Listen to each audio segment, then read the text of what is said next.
Hi, this is Jesse Colletti of Sonic Scoop. Thanks for joining me for this week's episode of the Sonic Scoop podcast. And today I'm here to tell you that the words that you use to talk about audio make no sense at all. And I'm not only telling you, I'm also telling myself. There are so many words. What do they mean? Warm, punchy. What do these words actually mean? Do they have like commonly accepted definitions that we can agree on? Is there a way that we can describe warmth so we all know that we're talking about the same thing? Let's be honest here. You have heard the word warm used in ways that you've disagreed with. I know that I have. I've heard people say that a sound was warm when to me it sounded really bright and thin and shrill. And I've heard the word warm be used to describe sounds that to me sound really dark and muddy and murky. And now I'm using all these other words: bright, shrill, dark, muddy, murky. Some of these words have more clear meanings than others. And I'm going to give you a few suggestions for words that you can use that are better for communicating about audio, and a few suggestions for avoiding words that just aren't helping you communicate. And this is a big problem in audio, right? We talk to people about our favorite records or what we want our record to sound like. And we're trying to use words in our normal vocabulary. And it's really, really difficult. There's a saying, I think it's been attributed very often to Frank Zappa. It's not known if he's the first person to say it, but it's something along the lines of, talking about music is like dancing about architecture. And that's kind of how it feels.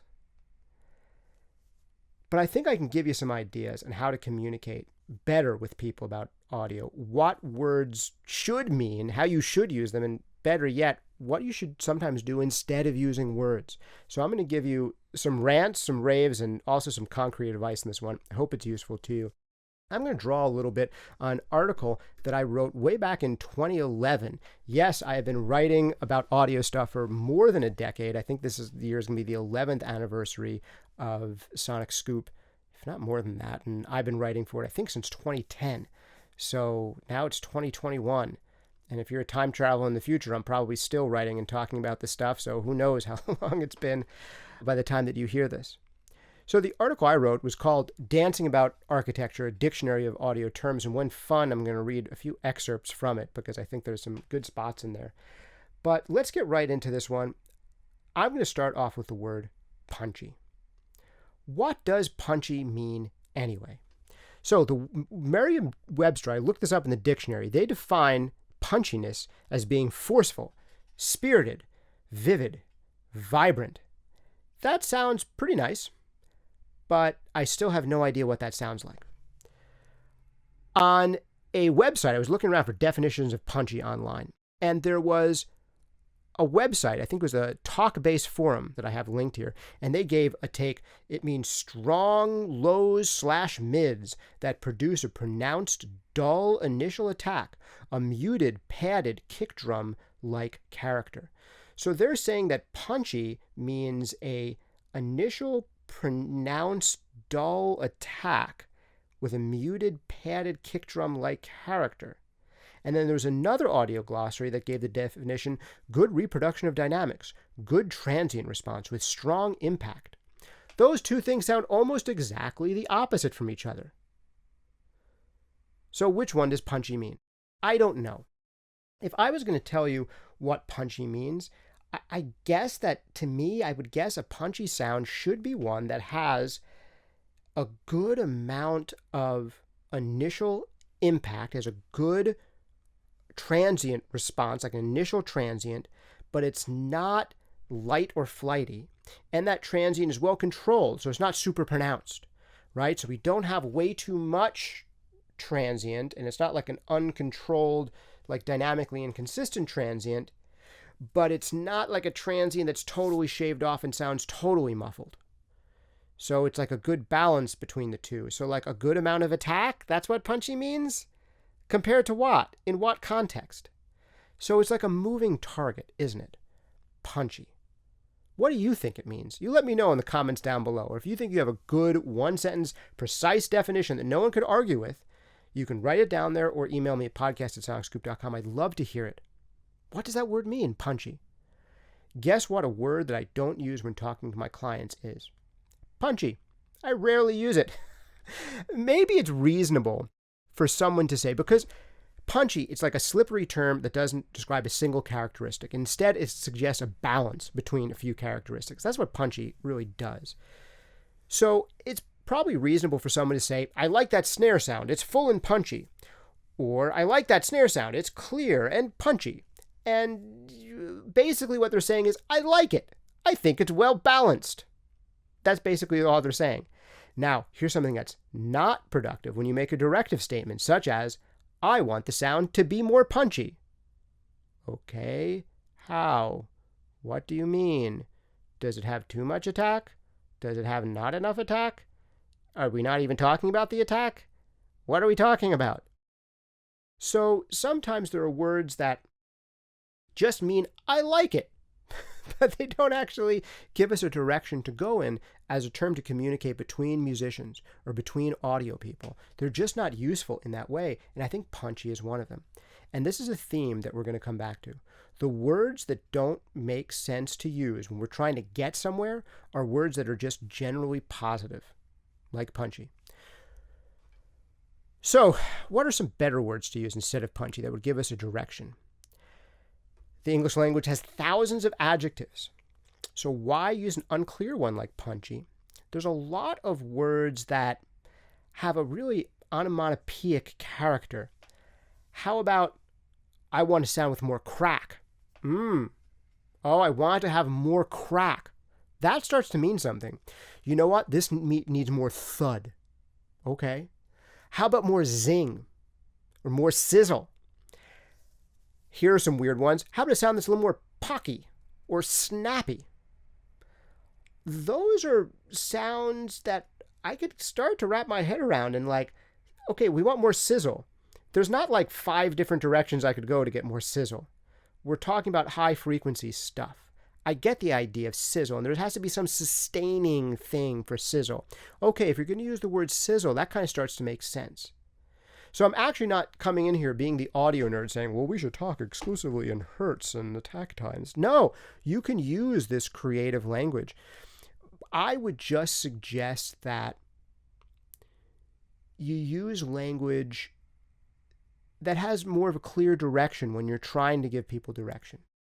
Punchy, that suggests well-balanced overall and doesn't say what you want. Crack has a very specific idea of, oh, that's got to be something about the initial attack. We're talking about something that's short and powerful and bright, but not like super thin. We're getting an idea there. Zing, that's different than crack, right? It's zingy. I mean, the word, we're looking for, maybe it's not quite sustained as sizzling, but it's zingy. So using these words can give you a little bit more directive. Now, of course, there's something better than these words at all, or whatsoever. Like, there's totally better options than using any of these words, and we'll get to that in a second. But if you're going to use these words, think about that idea. Are you giving a word that says, generally, I want it generally better? Or are you giving a word that suggests a specific direction? I don't think punchy does. So another one, warm. That is probably the single biggest offender, because it's on everyone's lips, right? From someone who's picked up their first guitar for the first time to some old fogey who's talking about the sound of his old radio to whoever. So, according to mainstream dictionaries, when we're using warm as a verb, it means to fill with pleasant emotions or to infuse with feelings of love, friendship, well-being, or pleasure. So, that really could mean anything. I also looked up a dictionary here. J. Gordon Holt tried to narrow it down in a piece he wrote called Sounds Like an Audio Glossary. Here he gave the definition of warmth, a listening term, the opposite of cool or cold. In terms of frequency, generally considered the range from approximately 150 to 400 hertz. I mean, that's something, and I would actually be able to agree with that idea that for me, generally warm sounds are ones that have a good amount of substance in the lower mid-range. But here's the problem. But not too much. And that's what warm really means to me. Something that sounds full, warm, full in the low mids is what warm means to me. but a lot of people use it differently. I've heard people describe very bright sounding microphones as warm. I've heard people describing things that have a lot of, a push in the mid-range as warm. I've heard people describing things that sound really scooped to me, the opposite of warm in my mind, as warm. So that's a tricky one. So what are better words? Any word that's been misused so much kind of ceases to mean anything. So I think that if you're using the word warm and warmer, that only really works if you're playing Marco Polo. Right? Warmer, you're closer. If you're going for a sound that's more muddy, murky, woody, or woolly, that's a little bit more specific. We at least know together what direction we're going. And when we hear those words, muddy, murky, woody, woolly, we absolutely have a sense for which direction we want to go towards or away from. And each of those have a slightly different feel, but all of those to me suggest more lower mid-range and probably less high frequency. We can also use words like hazy, veiled, soft around the edges for the idea of kind of reducing some high frequency, but without necessarily a buildup in low mids. And then if you're going too far into Mudville and you want to reel it in, you can use words like articulation, clarity, snap, precision. So those are interesting. What if you want something to be a little bit more saturated? People sometimes use warm to mean that. You could say you want something that has a little bit more cream on it, or edge, or bite, or hair. All of those give the idea of saturation. But I've been talking now about all these like weird, esoteric, funny sounding words you could use. List some of your favorites down there. But these are generally not the words I use so much with my clients. Yes, sometimes I'll use words like open or articulate, that kind of thing. But the most likely words for me to use with clients are very simple. Dark and bright. Those are two words that it's rare that you're going to have different opinions on the meaning of them. Dark means darker, less treble, less high frequency, a darker sound. Bright means brighter, more high frequency, more treble. That's appropriate. And we get a sense for which direction we want to go into. Do we want to go darker or do we want to go brighter? Now, once we've decided which of those directions we're talking about, it helps to narrow it down. And this is where you can start to nerd out about audio and break things down into frequency ranges. You want brighter. Brighter in what way? Are we talking about high highs? Are we talking about upper mids? Or are we talking about that just needs less low end or less low mids? That's actually my job to figure out. And there's two good ways to do this. One is to play a couple of different options for the client. Play what it sounds like with the upper mids boosted compared to the high frequency boosted. See what they like better. That's less and less common in the days of remote sessions, as so much work is being done these days, so you can't always play things for people. So I think in that context, one of the best things is references. You hear some of their favorite records, and you say, bright in what way? Oh, these are the records you like the sound of.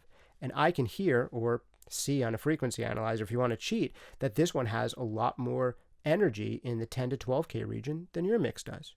Or it has less energy in the 10 to 12K region, it has more in the 4 to 6K region. So me as the audio engineer, the mixy guy, the mastering guy, I'm supposed to do that. But sometimes you're talking to someone else who also kind of knows these things. And that's a good next step to take. Try to simplify it. Darker or brighter? Or more distorted or cleaner? Really, the more simple you can make these words, the better results you're going to have. Try to go for words as much as you can that are totally unambiguous. That really can only mean one thing. Cleaner and dirtier can really only mean one thing each. Darker and brighter can only really mean one thing each. And now, once we have to get into specifics around those words, that's where it starts to be helpful to go a little deeper. And then maybe that's when we talk about frequency ranges. You don't even need to talk numbers. Upper mids or highs. We're talking about making things brighter. It's probably one of those two areas. And now we just have to figure out what each of these two ranges sound like and make sure we're on the same page with what each of those two ranges sound like with the clients, either through playing them examples or from hearing their references to getting a feel for what they probably like. So I'm not telling you don't use like fancy, fun, artistic ways of saying things. Totally do. I threw out like a whole bunch of like funny words that you can use. I'm just saying that know that if you're going to use them, the more you can figure out a word that gives you a specific direction that's unambiguous, the better. Punchy, not so good. Crack, now I have a sense for what you mean. Warm, not so good. Woolly, that's better. Dark, if you just meant dark or darker, why don't we say that? So I think the biggest problem is when we run into descriptors, general descriptors that say, that sounds well balanced and nice, and we pretend it's a direction because it's not. Well balanced and nice is where we want to end up. The question is, what sounds well balanced and nice to you? Where are we right now? And which direction do we need to go from here to get there? And there we need words that suggest specific directions, not specific end results. And ideally, we stop talking about audio, because talking about audio is like dancing about architecture. And while dancing about architecture, I'm sure, can be a lot of fun, it doesn't tell you how to build a building. At a certain point, you need to get in there with some blueprints. And at a certain point, we need to roll up our sleeves, or I guess roll back our earmuffs, and actually listen to some sounds together. And that's why references are big, and playing options for clients and collaborators is huge. And actual music and sound does so much more than words ever could. If they couldn't, why do we even have music and sound? Why wouldn't we just use words? Some things words can't do, and that's why I'm going to shut the heck up right now and let you go. Before I do, the biggest shout out to our sponsors for this week. Yes, I saved the sponsor section this week for the very end. Tell me if you like this format better. Sound Toys. Sound Toys making some of my favorite creative effects in the known universe. Try out anything they make for free for 30 days over at soundtoys.com. Some of the best plugins out there. Just get the whole bundle if you don't have it already. You got the Decapitator, the Devil Ox, the Phase Mistress, the did I say Echo Boy already? Oh my goodness, there's so many of them. The Primal Tap. Just incredible tools. So go get them if you haven't already. Also, go get yourself something. You can go to sonicscoop.com/contest where you can sign up to win whatever the heck it is we're giving away right now. I don't even know because I'm recording this episode a couple weeks in advance. So you can check that out at sonicscoop.com/contest, see if we've got a contest going. We have them practically every other week, so definitely check that out. Also, if you want something totally for free, I've got a free workshop for you on mastering, where I don't think I used the word punchy or warm once. You can find that over at sonicscoop.com/mastering101. That's sonicscoop.com/mastering101, where you can get a free primer to really catch up to speed on what mastering really is and what the overall goals and methods are. If you want something that's more oriented in mixing, I've got a full-length workshop for you called The 5 Habits of Every Great Mixer. I've been interviewing great audio engineers, producers, mixers for more than a decade, and these are the common threads that tie all of their work together. Every single one of them does at least 4 of these, and most of them do all 5. So check that out at sonicscoop.com/mixhabits. That's sonicscoop.com/mixhabits.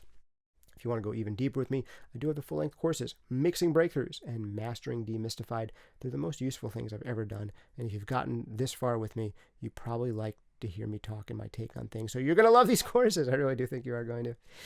Thanks for hanging out with me. This has been Justin Colletti of Sonic Scoop. See you next time.